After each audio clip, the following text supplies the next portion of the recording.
we do want to talk about the Bruins because I've dumped on them the last few days, and they're bullies.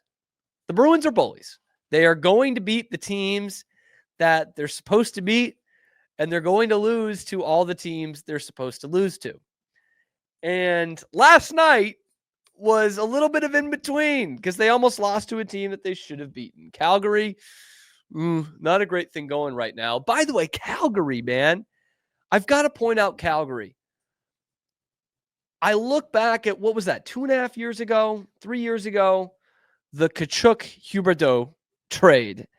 And it was one of the great trades, like entertainment value ever. 1-for-1, similar style players, right? Both kind of faces of their franchise. Tkachuk a little disgruntled. And you almost looked at it, you were like, both winners here. They both get guys they want, top-end players, guys who want to play there. There you go. Bring a lot of the same things to the table. Calgary is not a playoff team, and the Panthers have gone to back-to-back finals and have won the Stanley Cup. Thanks in no small part to Matthew Tkachuk.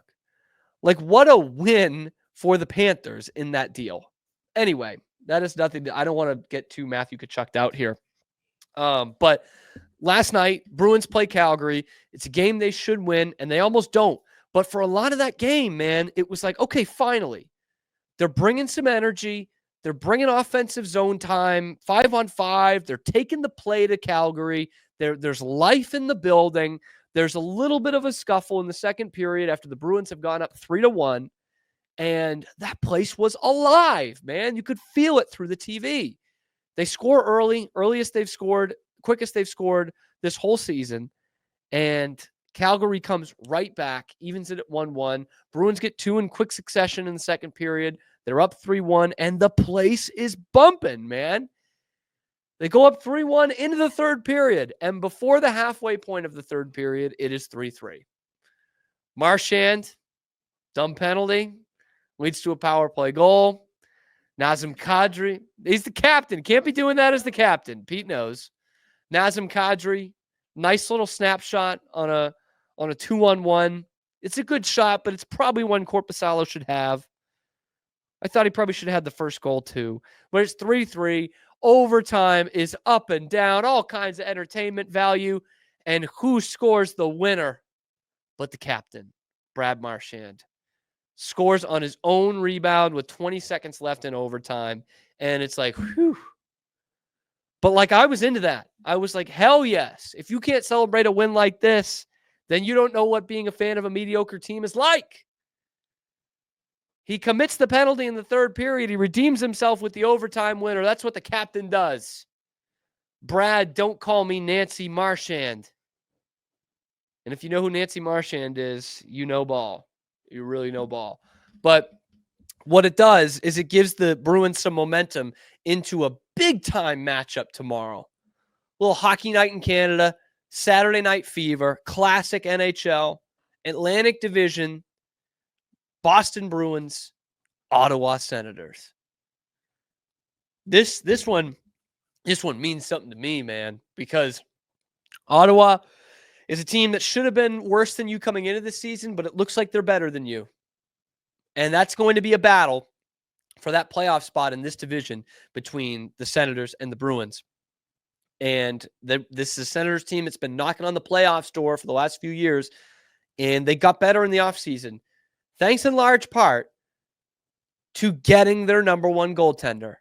And yes, tomorrow night, we will have Linus Ullmark versus Jeremy Swayman for the first time. Yes! If that doesn't get your blood boiling, I don't know what will. Two teams from the original 24, original 28, whatever it is, squaring off. Ullmark versus Swayman. I almost combined them to Ullman, the great goalie. Ullmark versus Swayman. Linus has a chance to really shove it to the Bruins and shove it to Don Sweeney. And he has plenty of opportunities to do that this year and over the next 4 or 5 years or whatever that contract goes. I think it's a 4-year deal he just signed with the Sens. None of us wanted to see Ullmark go. even those of us who are Swayman people. I believe in Swayman being the number one goalie, but didn't love that trade from the beginning. I thought the Bruins tried to shoehorn that trade before the NHL draft so that they could get the Sens first round pick, which was 25. Not a good pick, but they went in there. They got an NHL goalie in return, and Jonas Korpisalo, obviously much worse than Ullmark. And you tried to get rid of the cap hit, and you didn't get rid of the cap hit. You got a fourth line guy in Kastelic who's played well, served a role. You got one of the worst starting goalies in the league last year, and you only got about $1.15 million off the cap with that deal. And you picked a guy in Dean Letourneau who could be something, but he's going to be something in 3 or 4 years. He's an absolute project playing as a freshman at BC right now. So didn't love that trade. It looked all the more bad as this Swayman thing prolonged, but this could be the seed of a little mini rivalry, because if Ullmark brings the Senators to the playoffs, and look, beyond then we know Ullmark's playoff record, but if he continues to build this team into a playoff team in Ottawa, and he's the backstop and he's the number one goalie, and the Bruins continue to go south, which is what it looks like, that is not going to make Don Sweeney or Jeremy Swayman look good, no matter whose fault it is, no matter if Jeremy Swayman's a real good goalie, but the rest of his roster stinks, which could well be the case. That is not going to look good that you went with that guy and got rid of Swayman or rid of Ullmark when you could have kept them both for another year and then made your decision. Not great. Not great. But we see the first matchup tomorrow night. Hockey night in Canada. I don't know if it is or not, but it should be. Senators, Bruins, Ullmark, Swayman. Which of these teams, these are important games because one of these teams is not going to make the playoffs in the Atlantic. And honestly, right now, if I had to choose, I think it's going to be the Bruins that don't make it. I think the Senators have a better roster right now, which I didn't think I'd be saying. But for right now, we can celebrate the Brad Marchand overtime winner. Next on the show, we have Brad Marchand's biggest fan, Pete Souza. He will be with us on the Cam Show coming up. We are Rogue Media Sports.